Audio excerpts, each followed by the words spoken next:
Hello, and welcome to episode 22 of my playthrough of Dragon's Dogma. It's been a couple weeks since we fought the dragon, and so we finally begin the Everfall, the game's endgame dungeon. The Everfall is a massive dungeon with several different areas you can go to. See, there are 15 different chambers, plus one that you have to enter, that once you enter, you cannot enter again. And you travel to them by jumping off ledges and entering the doors nearby, right? So we just came from the exit. That's the very, very top, and that's also how we get to the surface. So from here, we jump down to the second ledge. However, when you walk by, normally it says the name of the dungeon. However, this time it does not say what the name of the chamber is, because it sends us to the Chamber of Confusion. No matter which door you enter, the first one you enter will always be the Chamber of Confusion. This is kind of like an introduction to how the dungeons are going to go. However, the Chamber of Confusion is not just an introduction. It has a couple of interesting NPCs, and it also has a boss. Now, one thing about these endgame dungeons is that we are going to see some new enemy types around here. Not quite yet, though. First thing, I want you to remember, the Everfall was the first place we went, right? It was the first dungeon that we went to as soon as we entered Gran Soren, and we were chased out by those eye tentacles. Remember that? And then this plotline just sort of disappeared for a long time. The Everfall, basically you run around, you kill a bunch of endgame enemies and bosses while you search for soul stones to complete that quest. And you also find chests with endgame loot in them, which can be farmed. You're supposed to farm the Everfall for boss items. And at the end of a lot of these, is a boss. An epic level boss that we are going to fight. They are hard, they generally drop some rare loot. And this is the Evil Eye. We've kind of fought this guy at the very beginning. Basically, the Evil Eye can be a little difficult, because it does the spell that makes it impervious to damage every once in a while. When it's casting a spell, however, it's a little vulnerable. And the tentacles it sends up from the ground, like back there, they are vulnerable to attack. Oh, that didn't hurt me much at all. So remember this, guys? These are presumably the same. This is presumably the same Evil Eye we were fighting at the beginning of the game. Well, fleeing from, not fighting. Now the real thing is surviving until you have an opportunity to fight, right? After it fires off a spell, it's vulnerable. And right now, oh, don't want to head in there, because that will make you, that'll petrify you. And blind you, apparently, so. The Evil Eye is not too difficult. You just have to be kind of evasive. Wait for your opportunity. Wow, my big warrior is having a bit of trouble with everything here. So, I'm probably going to switch away from him at some opportunity. Fortunately, his deadliest move, which I'm pretty sure is that one, has a lot of telegraph to it. This is one of those bosses where you spend a lot of time really unable to hurt him. But once you're able to, he takes a ton of damage. Oh, there we go. See, now we can hit him because he's casting. See? You can interrupt him, you can chop off his tentacles. And when you hit him enough, he goes into his very vulnerable phase. Once you've wailed on him a bit, he flees, though. If you're thinking it looks kind of like a beholder, you're not alone. In addition to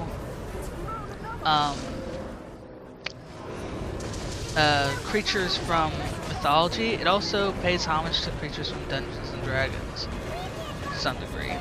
So we have this oh good, he's vulnerable. Let's just get in there and score some free hits. But they've added some twists to him to make it kind of unique. But it's pretty cool. Once you hit him, just wail on him. If you can, hit him in the eye area since he takes a bit more damage. He normally appears like somewhere behind you. Hey! And this is when you can score a lot of extra damage. When he collapses to the ground, he's just kind of writhing around, and his eye falls out of his mouth. This is when you can really do some wrecking to him. Pretty much whenever that triumphant music comes around. And Bull, you need to do something else besides Arc of the Whatever.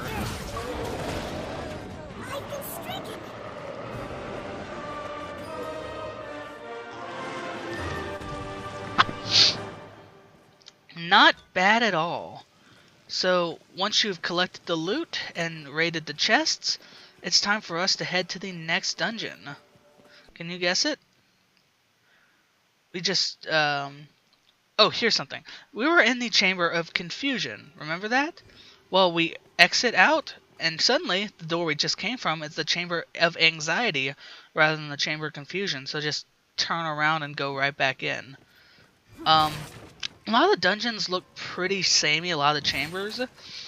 A lot of them share the same basic map.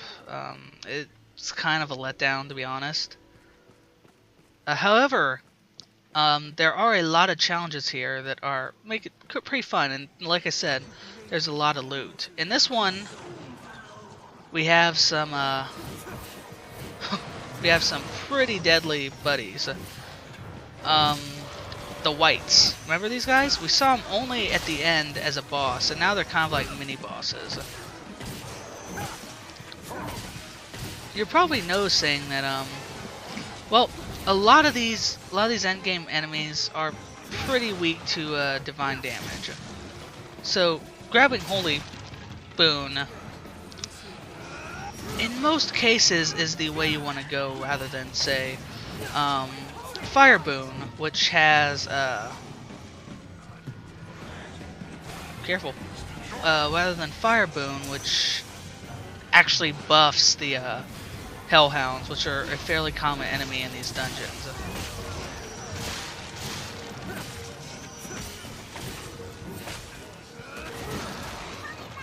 Oh yeah, and a blunt weapon just wrecks them. However, you're kind of limited in what classes can actually use blunt weapons. It's mostly warriors and Mystic Knights, since they're the only ones who can use warhammers or maces, which are the only blunt weapons. I don't know why, but blunt weapons, particularly hammers, seem to have a lot more impact behind them. They have a nicer feel. Oh, I keep messing that one. See how much that blunt Divine Enchanted Hammer is doing? It's doing some pretty nice damage. It just tore through his health bar pretty quickly. This is a good time to be a Mystic Knight, because you can keep buffing up Holy Enchanter on your party members. Once we have dispatched the enemies, they have a pretty good chance of dropping Wakestone shards. These chests also, in addition to dropping some gold or some random healing items, and a lot of the times soul stones, they can also drop epic loot. I cut out running to the end of the dungeon, because I'm going to jump down to the next dungeon down, and there's no sense in me showing you me running through some empty rooms. So, just gonna it helps to have a map because it can be kind of hard to judge which dungeon you want to go to next. And you don't have to go in order. That's not really difficulty difference. As a matter of fact, it's probably less difficult to not go in order. However, I'm just doing it because I want to show all the chambers, and it's easier for me to keep track. Chamber of Absence. This is the first real, what I call longish dungeon area. It's 2 floors. It's 2 floors.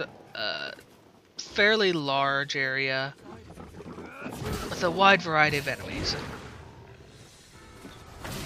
First, we start off with Geosaurians.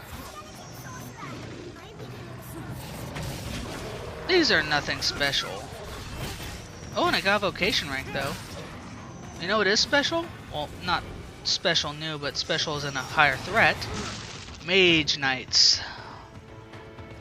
Oh man, Bull and Mira are hurting. There we go.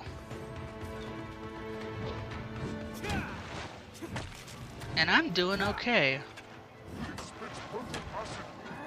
The AI takes a lot of damage sometimes.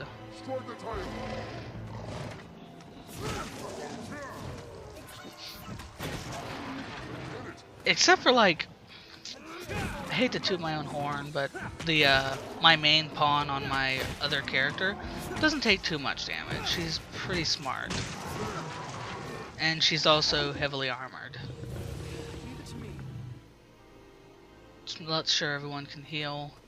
Then we'll head downstairs, which is where we will find probably the more dangerous enemies. These side areas can have like little rooms, which you want to check because they sometimes have chests that have a chance of spawning equipment with endgame loot. Like right here, Shadow Gauntlets. This is potentially an endgame piece of equipment. Not too bad. They're about on par with my current gauntlets, but I like the way these look, so I'm just gonna switch over. Bull can hold on to the chimeric gauntlets for now, because I don't want to sell them, and I want to kind of keep lightweight. Oh, I didn't even notice I was still carrying these ones. Man, the dragon equipment completely outclasses even my dragon forged old stuff, you know? That's pretty fun.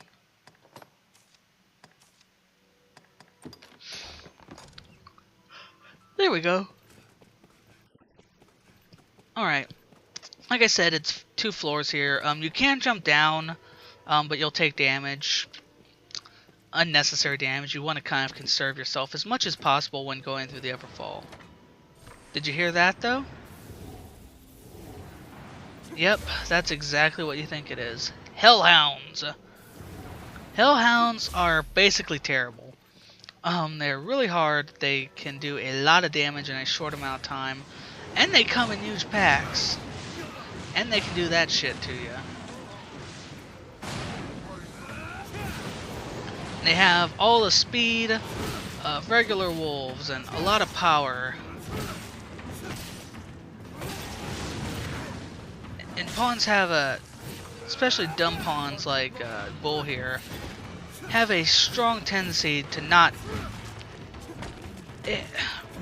A lot of pawns have the Guardian inclination, which if you remember, keeps the pawn near the Arisen, which sounds good for a tank on first flush, but in reality, it's not good for any pawn because it makes it hard to divide and conquer these hellhounds, which is kind of what you want to do. Oh crap! I am don't help me. I think Meralda has overwhelmingly fire spells. I know that Mira does, but they know better than to give us the Spurn of Fire spell. And I'm pretty sure Bull has a fire enchanted weapon too, like by default, so there's nothing I can do. And I still hear some more hellhounds. Ugh.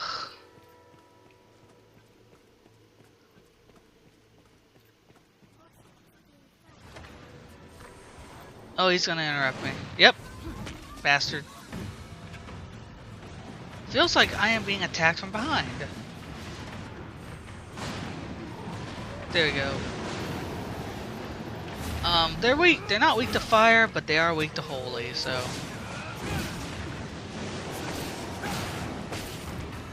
So that's what you want to do. Just kind of wail on with holy spells. Jeez. Why did Mira use a... Oh shit, she's down. Oh, I know what she did. She was trying to put herself out, I bet. Here's one thing, you may have noticed. There's not really a good place to heal down here. There's not Earthstones, so if you lose your main pawn, you're kind of effed. Because you can replace your support pawns with pawns that are wandering around outside on the ledges, but you can only enter a covenant with a new pawn if you have your main pawn with you. So finally, that one's dead.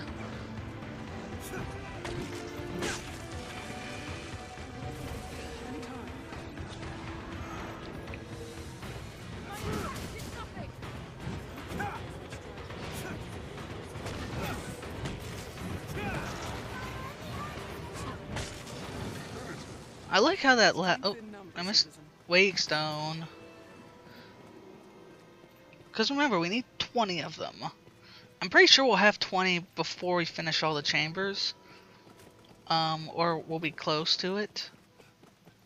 But I plan to do all the chambers anyways, and if I don't have enough Wakestones by the end of it, I'll just grind off... Oh! Fuck! I'll just grind off screen. Just take that, What am I doing?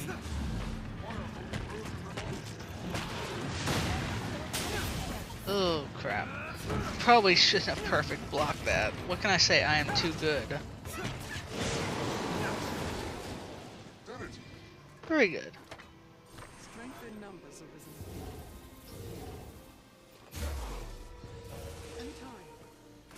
Oh wait, I think I got some electricity, electrical bone on there.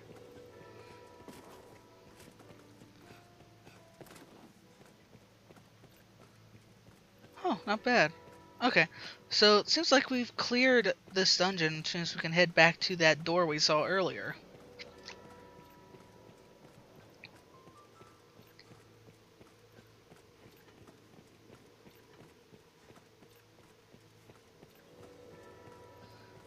Now, you're probably wondering, you know... Well, no, you're not wondering. You know what's going to come up ahead, and that is a boss. Boss rooms usually have a few chests, a few high-level chests with decent potential for treasure. I'll show how to grind for treasure another time. Chamber of Absence. Oh wait, did I get this wrong and there's not a boss here? Nope, it looks like it's just Grim Goblins. Grim Goblins are the final upgrade of regular goblins.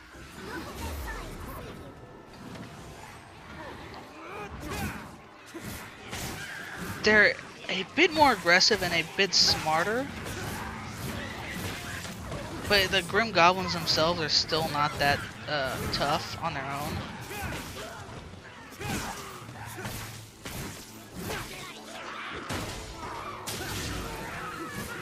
Oh, that's cool. There we go. The goblins themselves are a lot more defensive. But they're still not a huge threat. Really, the ones that are the biggest trouble for you are going to be the ones who throw the fire. That was the case originally, that's still the case. Attack! There we go. Strength in numbers, Elizabeth. And our efforts are rewarded with a trio of chests. So let's see if we get anything interesting this time. Nope. Well, I'll take that. And a Wakestone shard. Cool. Remember, we need 3 Wake Shard stones to actually create 1 Wake Shard. Anyways, I'm gonna leave it there. So, wait, I see one more goblin out there. Let's go ahead and take care of him real quick. That was a whiff. Anyways, thank you very much for watching, and have a good day.